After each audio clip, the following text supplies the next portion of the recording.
Bom dia, senhoras e senhores. Estamos de volta com mais um Bíblia na Mesa, seu devocional podcast diário.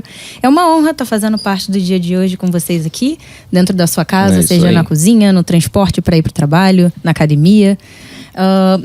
Hoje a gente vai estar... O nosso Bíblia na Mesa é o nosso podcast devocional, onde a gente vai abrir a palavra, saber um pouquinho mais da palavra revelada de Jesus pra gente. Estamos hoje aqui com os nossos convidados ilustres, Bruno Mozart, Carl Dietz. E aí, Bruno, como é que tá passar perrengue em Curitiba, saindo de Brasília? Salve, galera. Foi uma experiência muito boa estar aqui com vocês em Curitiba, né? A gente chegou há uma semana, eu acho, quase uma semana, para uma experiência com Deus aqui com o nosso amigo Carl também, na igreja dele aqui, na Conferência Gênesis. Foi maravilhoso e a gente está aqui para compartilhar um pouco do que Deus vai fazer a partir daqui na nossa vida e o que está fazendo também. Que bom, Carl. Como é que foi para você? Muito bom, é uma honra receber vocês aqui nesse podcast sem agrotóxico. E hoje eu trouxe o Bruno aqui, junto com a Carol, porque a palavra vai ser sem filtro hoje. Essa é a proposta desse podcast. Mas o Bruno é um amigo de longa data, ele e a Giovana estão aqui com a gente, são pastores em Brasília e é muito bom ter você aqui. Eu sei que nós nos conhecemos de maneira muito inusitada. Eu estava pregando em Brasília, conheci o cunhado dele na piscina e quando eu vi o cunhado dele feliz na piscina, eu falei, esses caras são crentes, só pode. Pelo jeito saltitante deles, eles eram muito crentes. O cunhado dele é bem empolgado, o Santiago, abraço Santiago, Amanda, e a gente acabou tendo uma aproximação. Eu acabei indo para Brasília, a gente conheceu a casa, os pais e foi muito bom. E eu tô muito empolgado porque realmente foi um final de semana marcante. Nós tivemos uma conferência aqui chamada Genesis Conference 2023 e eu fui prestigiado por pessoas como o Bruno. Então, Bruno, é uma honra ter você aqui. Eu estou muito feliz com esse podcast e que Jesus, de fato, ele seja anunciado mais uma vez aqui. Então conta um pouquinho de quem você é, o que você faz por aqui, Bruno. Se apresenta ao pessoal. Sim, então eu sou líder de jovens de louvor também de uma igreja lá em Brasília, se chama Igreja IDEF, né? Meus pais são pastores lá. Tem um projeto musical, se chama Eles Dois, uma banda, né? Nós lançamos nosso primeiro disco em 2015, já lançamos música em espanhol também, temos um álbum em espanhol.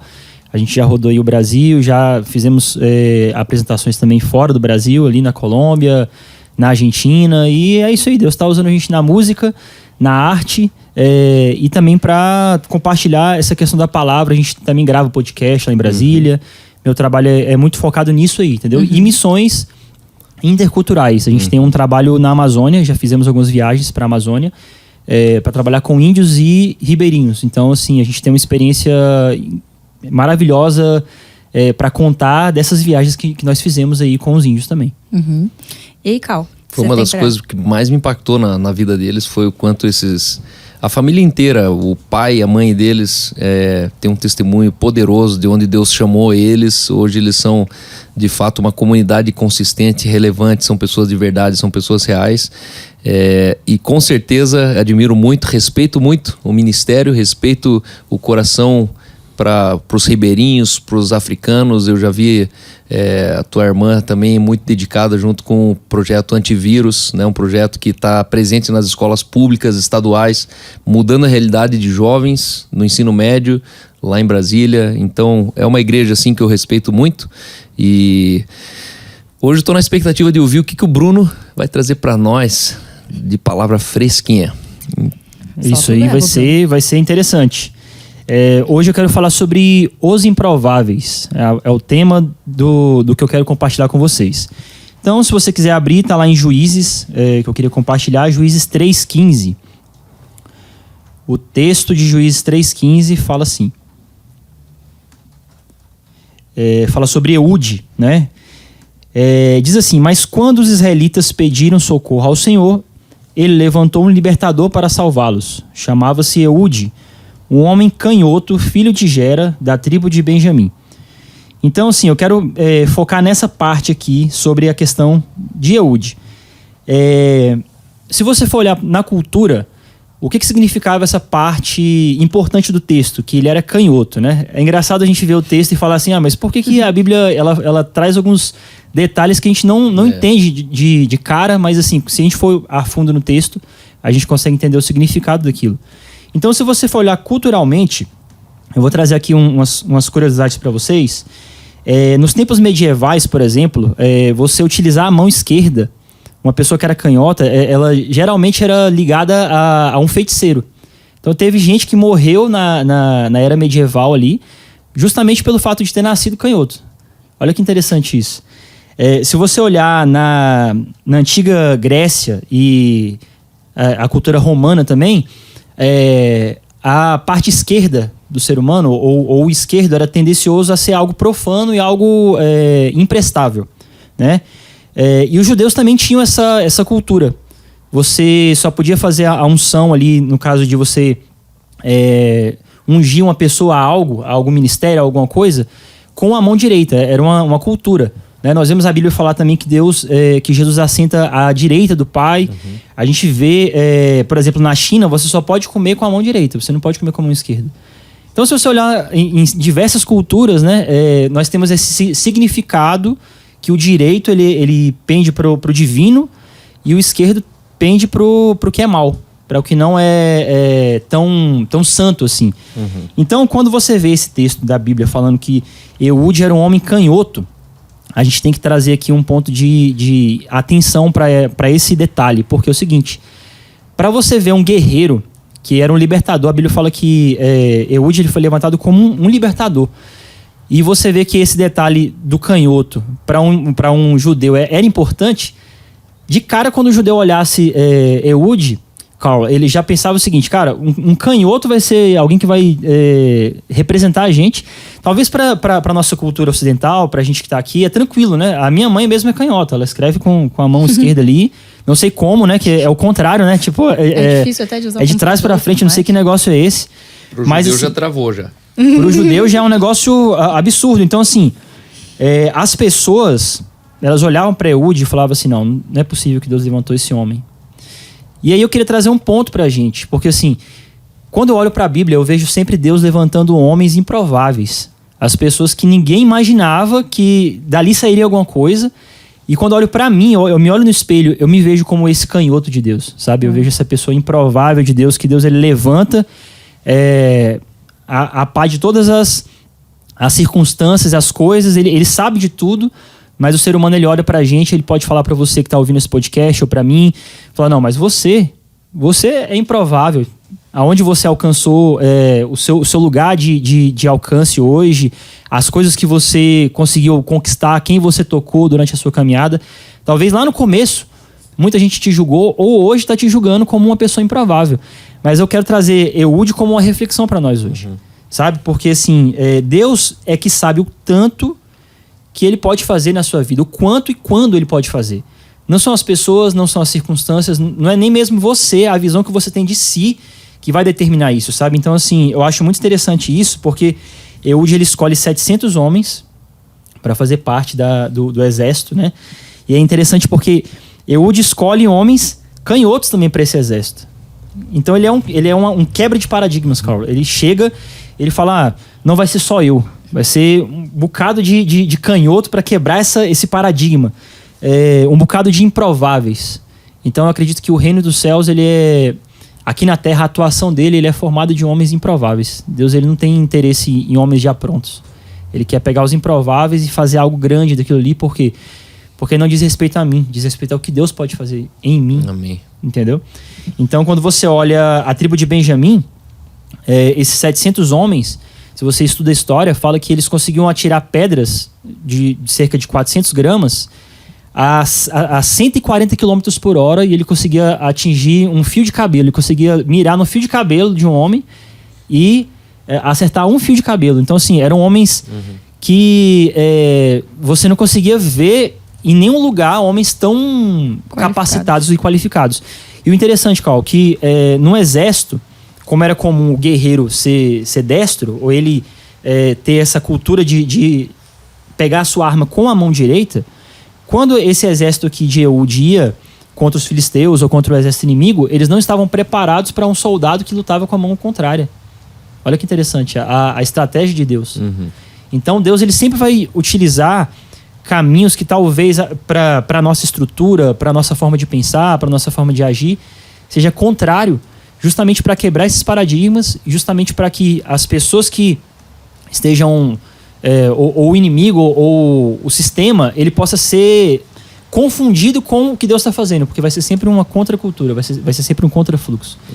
Então, eu acho assim que as nossas fraquezas nas mãos de Deus é que são as fortalezas. Porque quando eu estou fraco aqui, aí é que eu sou forte. Então, assim, eu acho que essa simbologia da mão esquerda de Ehud não era somente ele pegar a sua arma com a mão esquerda ali e fazer as coisas. Era justamente mostrando que as improbabilidades na mão de Deus é o que tornam as coisas grandes. Então, eu acho que é por aí, entendeu? Muito bom. Forte, né?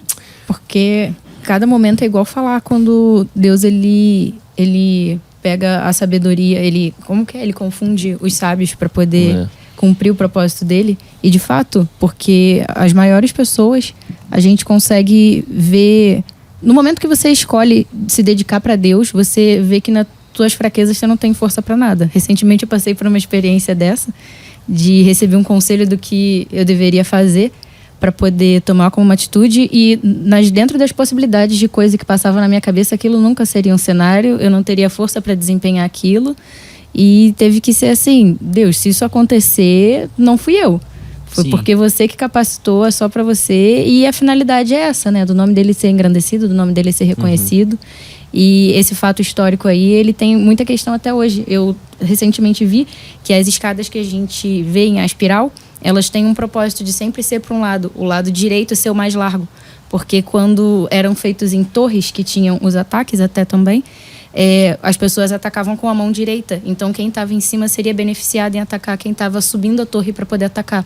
Então por isso que tem a espiral também, devido à mão das pessoas predominante para atacar e combater guerra. Então, só que Deus conseguiu elaborar uma estratégia que é ponto que as pessoas não conseguiam combater sobre o que ele capacitou. Não tem como. Então, me fala o que você achou. Ehud era um líder militar, né, e libertador do povo. E aí depois a história conta pra frente ali que ele fez a façanha de assassinar um rei, né? Ele conseguiu ir no inimigo e com uma adaga na coxa ele conseguiu assassinar um rei. E esse sentimento de ser canhoto, esse sentimento de ser improvável, eu acredito que se a gente realmente nasceu na igreja, não existe um crente que não passou por esse dia. Onde você olha o contexto do reino de Deus, você olha o evangelho no mundo, você vê os homens, sei lá, como Billy Graham, os caras que realmente fizeram a história, e aí a gente se apequena, né? A gente às vezes se encolhe numa timidez, só que a marca de Ehud era coragem e ousadia. E aí eu entendo que Deus não usou Ehud só porque ele era canhoto. Deus usou Ehud principalmente pelo que aquela incapacidade carregava. Porque ser ousado e ser corajoso não é uma questão de performance, é uma questão de decisão. Não está na minha capacidade. Ninguém, vou treinar para ser mais corajoso. Não. A coragem, ela não é uma skill, um soft skill. A coragem, ela é uma decisão que você entra, assim como o medo, né? O medo não é uma característica que a gente nasce com ele e você fala assim, é que eu nasci com medo. O medo é uma coisa que você entrou nessa decisão, me tornei medroso, né? E eu costumo dizer que tanto coragem quanto medo são duas características que nenhum ser humano nasceu com. Uau. Se você encontra um cara corajoso, pode saber que alguém projetou essa coragem nele, essa ousadia. Tem alguém por trás. E se você vê um cara medroso, pode ter certeza que alguém projetou nele. Ou uma mãe medrosa, uma sogra medrosa, um pastor medroso. Por quê? Porque a gente projeta o medo e a coragem. Por isso que é importante discernir com quem a gente anda. Mas esse sentimento de improbabilidade, eu sou improvável, né? A gente é improvável. Eu gosto porque isso faz entender que pro reino de Deus o caráter está acima do talento. O caráter está acima do talento. E hoje o talento, na verdade, é o que determina as pessoas... As posições de cada um. Isso, quem é bacana. É o talento que fala assim, o cara é grande em Deus, o cara estourou na música, o cara estourou na pregação, mas ele estourou o quê? O que estourou? Estourou o talento dele? E aí eu gosto de um livro de John Maxwell que ele fala, talento não é tudo. Hoje, por exemplo, as pessoas quando estão fazendo uma... Eu tenho dificuldade de fazer conferência aqui na igreja porque eu não sei quem chamar. Porque as pessoas sugerem de eu chamar, eles estão sugerindo um talento para ser chamado. E eu não quero trazer um talento aqui, porque o talento, ele é uma coisa assim, um feito teu. Mas eu não quero teu feito. Eu quero... É a síndrome do jogador de futebol, né? A mulher casa com o jogador de futebol, mas não casa com o homem livre daquele talento. E aí isso, a maioria dos jogadores de futebol, você vai perceber que eles não ficaram com a primeira mulher da vida deles. Eles eram um homem casado com uma mulher inocente lá da favela, lá não sei da onde, da vila. Aí quando ele vira o talento, aquela mulher ali não cabe mais no talento. Então uma outra mulher vai casar com o talento dele, porque a esposa dele não deu conta de casar com o talento dele. E aí essa matriz é o que a gente traz para a igreja. A gente trata os homens de Deus pelo talento. E na verdade talento é bem inferior ao caráter. Aliás, eu diria que o caráter ele supera qualquer talento. Tem muito homem de Deus sem talento, que é canhoto, que é o cara improvável, que é o cara fraco, é o cara pobre, é o cara analfabeto. Só que esse é o cara que Deus ele tá procurando. Por quê? Porque normalmente esses caras eles têm duas coisas: coragem e ousadia. E aí tem um texto que eu lembrei rapidamente enquanto ele falava, que diz assim, ó: eu vi ainda debaixo do sol que não é dos ligeiros a corrida, não é dos valentes a vitória, nem tampouco dos sábios o pão, nem ainda dos prudentes a riqueza, nem dos inteligentes o favor. Tudo, porém, depende do tempo e do acaso. Esse é um dos textos que mais me faz sair debaixo do sol e ir acima do sol. Porque esse texto está dizendo assim, ó, que abaixo do sol é assim. Só que nós não estamos vivendo abaixo do sol, nós estamos assentados acima do sol, nas regiões celestiais em Cristo Jesus. A gente já não se orienta pelos princípios debaixo do sol, nossos princípios são aquém, são do alto. Tipo, a gente já está lá. A gente só ainda está em forma humana aqui. Mas então a nossa condição é humana, mas a nossa posição é eterna. Eu já estou na eternidade. O homem espiritual que eu sou, eu já fui assentado com Cristo nas regiões celestiais. Nós fomos assentados juntamente com Cristo nessa destra de Deus, nas regiões celestiais. E aí esse texto aqui ele está dizendo assim que o óbvio não é óbvio. Que não é dos ligeiros a corrida, não é do mais rápido a vitória. Não é do valente, do mais forte a batalha. E a gente deveria trazer isso para dentro do nosso ministério. Por quê? Porque aí a gente fica mais com temor do tempo e do acaso do que buscando fortalecer, escrever mais um livro, tentar bombar com viralizar mais uma música, viralizar mais uma pregação. Por quê? Porque toda essa tentativa de ganhar mais projeção, mais popularidade, ser mais conhecido, a maioria das vezes a gente está usando caminhos terrenos. Quando, na verdade, o Senhor do tempo e do acaso, Ele está sobre nós. E, de repente, Deus ele faz o que Ele quer com a gente. Só depende do tempo e do acaso. E Ele é o Senhor do tempo e Deus ele é o Senhor do acaso. Então, se eu me relacionar com o Senhor do tempo e do acaso, eu tenho o favor dele sobre mim. E aí que eu entendo que todo homem de Deus que é canhoto, que tem coragem, que tem ousadia, que não entra nessa lógica, no devido tempo ele vai ser promovido. É impossível você servir uma vida fiel ao Senhor e no final terminar se sentindo enganado. A maioria dos crentes que eu vejo nessa corrida pela popularidade é porque eles estão tentando não se sentir enganado. Pô, só porque eu sou crente eu não bombei? Só porque eu sou crente eu não vou conseguir vender milhões de produtos? E na verdade não, né? Na hora que você está preparado. Por isso que o texto diz assim, ó, e João Batista, Deus o guardou 40 anos até que o expôs publicamente. Né? E quando Deus ele te chama publicamente, é da noite pro dia. É de repente. Uhum. Deus fala, não, mas ele nem gravou nada, mas ele nem é ninguém, mas ele nem tem uma igreja, mas ele nem era empresário. Como que o cara tá lá sentado naquela mesa? Ele nem é, sei lá, inventor de nada. Como que ele tá andando com aqueles caras ali? Então, eu acredito que a gente precisa estar seguro do canhoto que a gente é. Porque o Udi não tinha conflito de identidade. Ele só era canhoto. Mesmo que todo o contexto, as pessoas olhavam para ele e falavam, não, mas esse cara aí não... Mas não é o ideal. É interessante você estar falando isso, porque Eude não ficava tentando provar nada pra ninguém. Ele sabia quem ele era. Tipo assim, não ficava... eu tenho que agora provar mais ainda pelo fato de eu ser isso, de eu ser aquilo para as pessoas. Porque a gente perde muito tempo nisso também, né? Tentando, eu como músico, é um negócio complicado isso. Porque assim, músico ele tem uma vaidade natural, né? É um negócio assim. É porque o contexto empurra ele pra isso, né? E aí a gente tenta sempre provar para os outros que a gente tem um valor para que eles gostem da gente. Mas não buscando em Deus o que eu tenho, quem eu sou, né? Quem eu sou, o que eu carrego para que seja diferente, as pessoas venham até mim pelo que eu carrego, entendeu? Então, assim, isso é muito interessante. É isso que eu ia perguntar para você. Você, do que eu te conheço um pouco, você, Amanda, vocês já navegaram alguns mares, assim, bem interessantes, no sentido da mesa posta, assim, né? Aquelas iguarias do rei, onde você fala, cara, eu te darei todos os reinos da terra, se você se jogar aqui, Deus vai te salvar, manda aquelas pedras virar em pão e tal, aquela coisa arada assim. E eu sou testemunha da posição de fidelidade que vocês decidiram.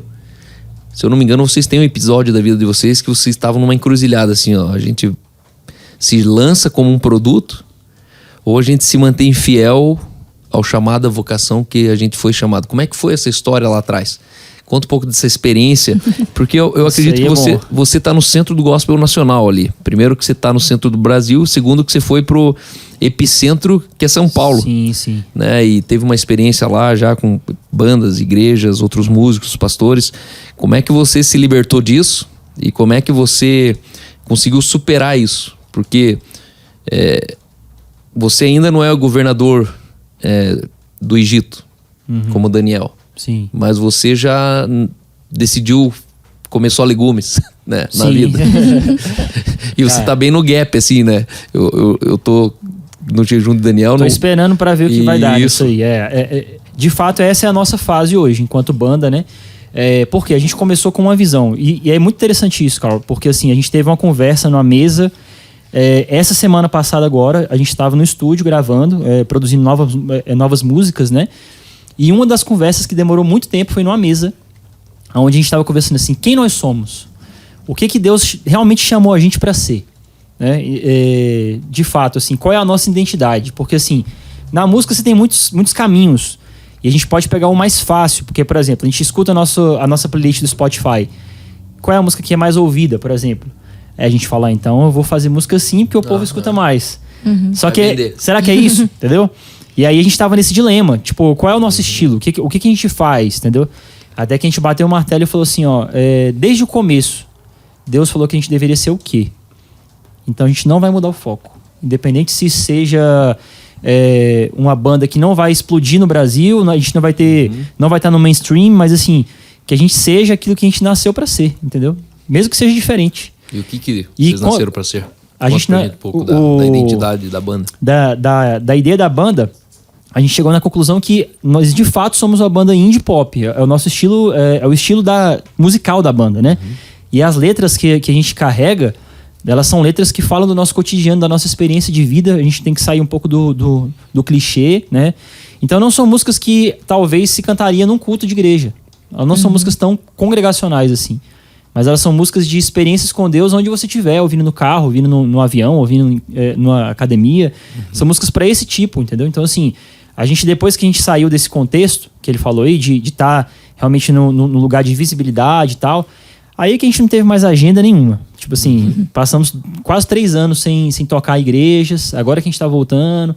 Não por falta de vontade, mas eu acho que por falta de convites que não tiveram por conta do nosso estilo, que a gente realmente não abriu mão disso. Tivemos várias conversas, a gente estava num selo legal, pessoas de Deus, pessoas assim, bem que entenderam muito sobre essa questão do mercado também, gospel, né, do worship ali e tal, e queriam que a gente tocasse muito desse estilo, só que a gente não é isso aí, entendeu? Então assim, a gente bateu firme e falou, nós não somos isso. Hoje a gente caminha junto. Vocês chegaram a morar em São Paulo? Como é que foi? Não. A gente ficou em Brasília, mas a gente falou assim pra eles, ó, ou a gente caminha com o que a gente já tem, que foi o atrativo que vocês conheceram a gente fazendo isso, ou não tem como, entendeu?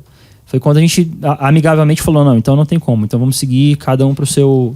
Você acha que eles tentaram transformar vocês num produto? Tentaram, com certeza, sim. Eu não diria produto, mas eu diria assim, tentaram extrair de nós aquilo que já tá dando certo no geral, o que todo mundo faz. Talvez daria certo? Daria. Poderia muito dar certo. E eu entrei nesse dilema, eu falei assim, depois que a gente saiu desse meio, assim, dessa ideia, a gente falou, cara, será que a gente não fez uma besteira? Será que a gente não poderia ter aproveitado o hype ali? Até pra, tipo assim, as pessoas conhecerem a gente desse jeito e depois a gente começar a voltar a fazer o que a gente fazia antes. Eu acho que estavam tentando treinar vocês pra serem destros. Entendeu? Tipo isso. Só que aí não dava. Jogue entendeu? com a direita. Não dava.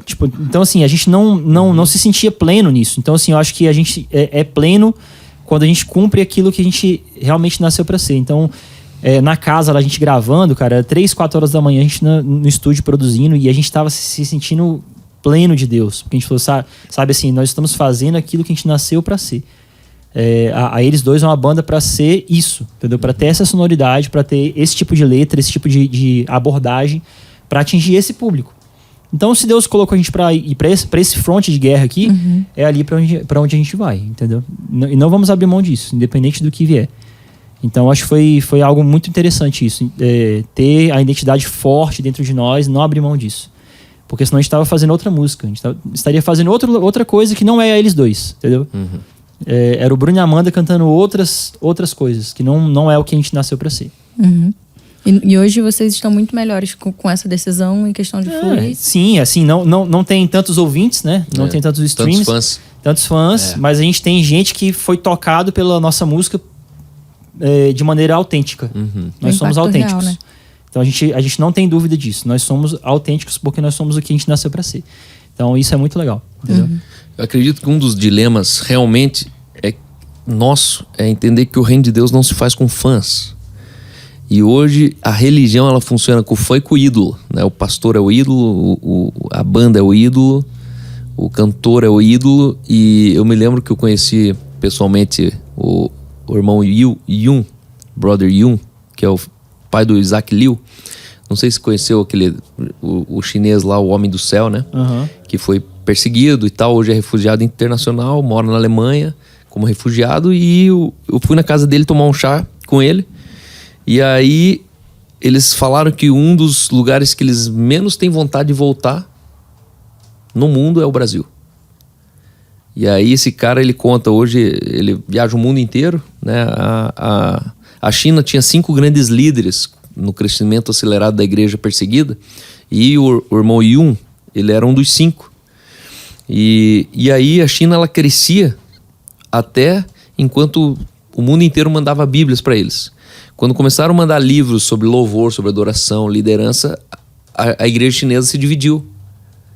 Porque entrou ensinos de Apolo, de Paulo, de Timóteo, Barnabé, entendeu? Começaram a se dividir nas opiniões. E aí o irmão Yun, ele conta que no Brasil, uma das coisas que mais ofendeu ele foi a abordagem que as pessoas tinham quando ele entrava para pregar. Para ele foi inconcebível ter um corredor com seguranças onde ele tinha que passar para chegar no palco. Ele falou, cara, isso aí, aonde? Isso não existe no reino de Deus, isso não pode ser assim. E aí, sendo bem honesto, numa das igrejas cobraram ingresso.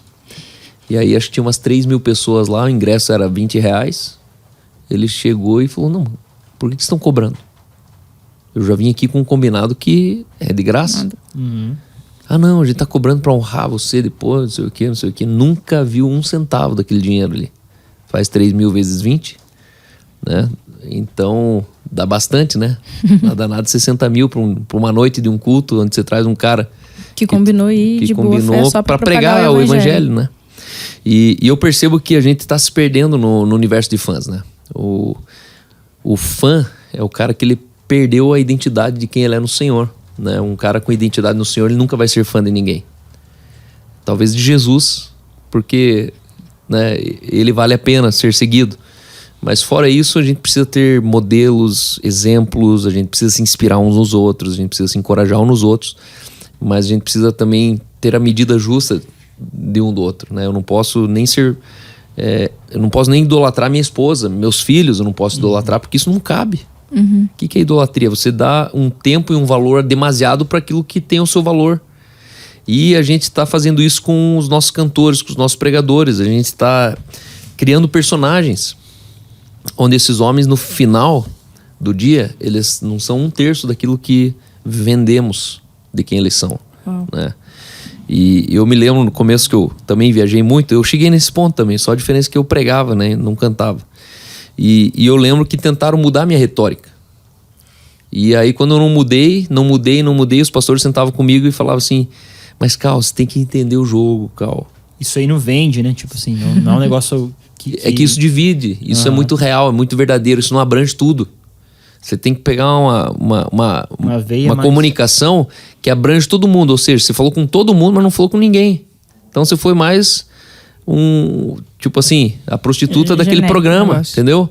Você não casa com ninguém. No final das contas, você não tem aliança com ninguém.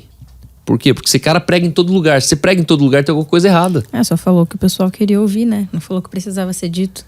Por que os pastores da Assembleia não ficam pregando na igreja presbiteriana? Por quê? Por que um presbiteriano não chama o assembleano para pregar? Porque ele não acredita naquilo que o assembleano acredita. Por que um pentecostal, neopentecostal, não chama um batista para pregar lá? Porque ele não gosta, não acredita e não quer ouvir um batista. Só que já percebeu o quanto de pregadores a gente tem transgênicos? Demais, tem. Eles são híbridos. Eles conseguem pregar em todos. Eles conseguem pregar pro batista, pro presbiteriano, pro assembleiano, pro descende, e essa é a prova que eles não são. Eles conseguem ser com todo mundo que eles não são. Então, se eu não sou, eu caibo em qualquer lugar. Mas quando eu realmente sou, aí eu tenho um posicionamento onde as pessoas se orientam, falam: não, eu não sou de Apolo, eu sou de Paulo mesmo. E é um dilema grande, né? Eu fico pensando, por exemplo, Jesus, ele faz uma viagem, ele atravessa um lago ali, né, um mar, para ir até aquele gadareno só para encontrar com ele, entendeu? Assim como a mulher samaritana. Os discípulos dele falam: não, Jesus, não vamos passar por aqui, é desagradável. Então, e ele fala: não, eu preciso passar, convém que eu passe ali. É isso aí. Por quê? Porque tinha alguém para ser atingido por aquela mensagem. Isso. Então, assim, eu acho que o meu projeto musical, mesmo que todo mundo fale: não, mas vocês podem... Eu já ouvi muito isso, Carl, falando assim: vocês deviam estar estourados pelo som de vocês, né, pela qualidade e tudo mais. Mas isso pra mim não é um negócio que é o principal, entendeu? Falar, gostaria, com certeza, não vou mentir, né? Que a gente estivesse tocando muita gente conhecendo. Mas eu acho que existe um nicho que Deus quer que a gente atinja, que o cara ali do mainstream não tá atingindo, entendeu? E não tá preocupado com isso. Então, assim, eu acho que se eu estiver fazendo o que ele tá pedindo pra eu fazer, tá tudo certo, entendeu? Então, assim, eu quero escrever, compor o que Deus tá me inspirando a fazer, entendeu? Independente se vai ser 100, 200, 300 pessoas ou uma que vai me ouvir. Entendeu? Mas que seja a identidade dele em mim sendo realizada, entendeu? Igual o Ehud também foi um homem que, assim, todo mundo falava: não, por que não coloca outro no lugar dele? Mas tinha que ser ele, entendeu? Então tem que ser eu ali, naquele lugar, naquele tempo, naquela hora, com aquele público. Deus me escolheu para isso. Então, assim, eu vou responder sim a esse chamado dele para mim. Eu acho que é isso. E é interessante como o teu caráter te atrapalhou nisso, né? Porque se o teu caráter fosse um caráter vazio, você teria vendido até a alma, né, cara? Total. Só que esse é o peso de ter uma índole, né? De ter um caráter construído. Teu pai é um cara fantástico que eu vi, assim, o quanto ele tem verdade nele, o quanto ele é piedoso. E esse é o defeito teu e da tua irmã, né? Que vocês têm caráter e o caráter tá acima do talento. Rolou muita treta, eu vou te falar. Era muita conversa, assim, era embates, porque não dava, entendeu? A gente não conseguia entender isso, entendeu? Até os meus músicos estavam comigo, acho que eles ficaram meio assim: por que vocês não embarcaram, entendeu? Mas depois eles entenderam que era aquilo ali, entendeu? E há quem diga, né, que o nosso talento nos leva para o sucesso, mas só o caráter que sustenta a gente lá. Né? Então, a gente, entre o talento e o caráter, a gente precisa sempre se ancorar no caráter, porque o meu caráter, eu preciso só ir até onde meu caráter alcança. Porque não adianta eu chegar num lugar que meu caráter não veio comigo, porque da altura que você sobe vai ser a altura da queda. Né? Então, verdade. Às vezes é letal uma queda, assim, né? E eu te admiro muito, te respeito muito. E show de bola. Então é isso, pessoal. Considerações finais? Começa pelo Bruno aí. Bom, você ouvinte aí, eu quero agradecer primeiro a oportunidade de estar aqui com vocês. Quero dizer que eu amo estar com vocês aqui, amo essa cidade, amo a sua igreja, Pastor Carl. Agora conhecendo a Carol também, todo esse pessoal maravilhoso que nos recebeu aqui, recebeu a minha esposa nesses dias. Vou sair daqui marcado. Eu tenho só para falar para vocês uma coisa: seja autêntico, seja o que Deus te chamou para ser. Não queira inventar moda, não queira mudar o seu curso, porque a palavra de Deus diz que se você não desviar nem para a esquerda e nem para a direita, ele vai te abençoar. Então, assim, ele falou isso para Josué, e eu digo para você também. Então, não desvie nem para a esquerda nem para a direita, porque o objetivo está na frente. Não tem atalhos, não tem caminho mais fácil, vai ser difícil mesmo, não é fácil para ninguém, a gente está aí sempre nessa luta, mas é gratificante quando você vive aquilo que você nasceu para ser mesmo, entendeu? Então, é isso, eu acho que você se torna pleno e completo. E como que a gente faz para te encontrar, para ouvir as músicas, para ser impactado? Né? Fazer o merchan também, né? Claro, sempre. Você pode colocar lá, @banda eles2, tudo por extenso, eles2, né? Como escreve mesmo normal, assim, você vai achar os nossos perfis. Tem também Apple Music, Spotify, Deezer, quem quiser escutar nas plataformas. Nós temos projeto para 2024 agora, começando com um novo EP, vai chegar aí novas músicas. E o canal do YouTube também, mesma coisa, Banda Eles2. Pode procurar lá que você vai achar a gente. Amém. Amém, então. E se você quer de fato trazer músicos, bandas, ministros de verdade para um evento seu, para um congresso, para um seminário, recomendo fortemente eles. São de verdade, eles não estão atrás de fãs, eles estão atrás de um reino de justiça, alegria e paz, eles estão atrás da família dos que creem, né? Então é muito legal isso. E as minhas considerações finais é o seguinte: sempre esteja mais preocupado com quem você é do que aquilo que você consegue e sabe. Esteja mais preocupado com a coragem e a ousadia que você devia estar carregando do que com a mão direita ou esquerda que você tem habilidade. Eu percebo o quanto nós estamos secularizados, mundanizados, focados tanto em saber as coisas sem ser alguém, né? E entre você ser ter uma boa performance ou ser apenas um ser humano pleno, talvez sem ibope, sem muito dinheiro. A Bíblia diz que é melhor o pobre que consegue dormir do que um rico que passa a noite em claro, preocupado, né? E às vezes a gente tem dificuldade de encontrar riqueza nesse travesseiro, né? Onde você tem o contentamento, você tem uma plenitude de vida, mesmo que você não tenha talvez a vida que você deseja, mas você tem talvez a vida. E isso é mais importante do que você ter tudo que você deseja e ter um inferno de vida. E eu nunca vou esquecer o sentimento que eu tive quando eu fui no enterro de Reinhard Bonk. E eu queria só falar que esse talvez é um dos maiores exemplos de um improvável que Deus usou. Eu estive em 2020 no culto memorial de Reinhard Bonk, ali em Orlando. E para quem não sabe, Reinhard Bonk é o cara que tem o recorde histórico da maior ajuntamento humano no mesmo lugar. Se eu não me engano, era 3,4 milhões de pessoas no mesmo culto. Uau. E esse cara foi um pequeno alemãozinho que cresceu naquelas igrejas insuportáveis da Alemanha, né? E tem igrejas muito boas na Alemanha, mas muitas igrejas insuportáveis, onde é pura religião, onde existe ali só bater cartão mesmo. E ele cresceu numa igreja dessa com muito descontentamento. Era o cara que ele tinha suas experiências reais com o Espírito Santo em casa, mas quando chegava na igreja ele atrapalhava o culto. E esse cara, um dia, Deus acordou ele num sonho e falou: África shall be saved by the blood of Jesus. E ele viu na parede do sonho dele o continente africano sendo com o sangue escorrendo por cima do continente africano. E ele pegou essa visão num sonho e foi para a África.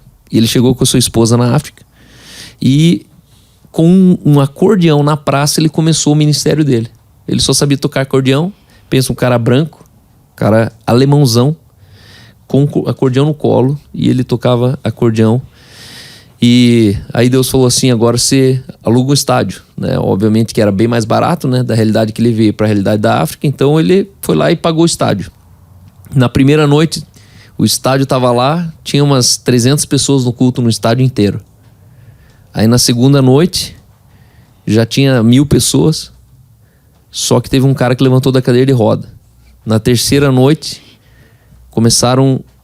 o cego começou a enxergar, começaram a ter curas de tumores, e esse cara tem uma frase que ele sempre falava: se Deus fez com Rainer Bonk, ele pode fazer com qualquer pessoa. Esse cara se enxergava tanto na humanidade dele, na incapacidade dele, porque ele era um torrão. Eu conheci ele pessoalmente, mas era um cara assim extraordinário na sua velhice. Morreu com 81, se eu não me engano, acho que é 81 anos. E ele se tornou muito mentor e amigo do meu pastor, então tive uma aproximação íntima nos assuntos dele. E ele só tinha uma casa na vida, porque ele falou assim: todo o resto eu preciso investir no reino de Deus e preciso fazer com que pessoas cheguem na mensagem. Então, se eu morrer com patrimônio, significa que eu financiei menos para algumas pessoas a mensagem. E esse cara, ele pregou até a morte dele. Aí ele deixou um sucessor e tal. Esse sucessor, por incrível que pareça, era um cara cheio de potenciais, mas a primeira coisa que esse sucessor fez foi abrir uma igreja em Orlando, né? E aí a gente viu a coisa indo para um outro lugar, assim. Mas Rainer Bonk foi o canhoto da geração dele. Foi um cara assim que saiu do nada e que tudo começou depois de 50 anos. Ele tinha mais de 50 anos.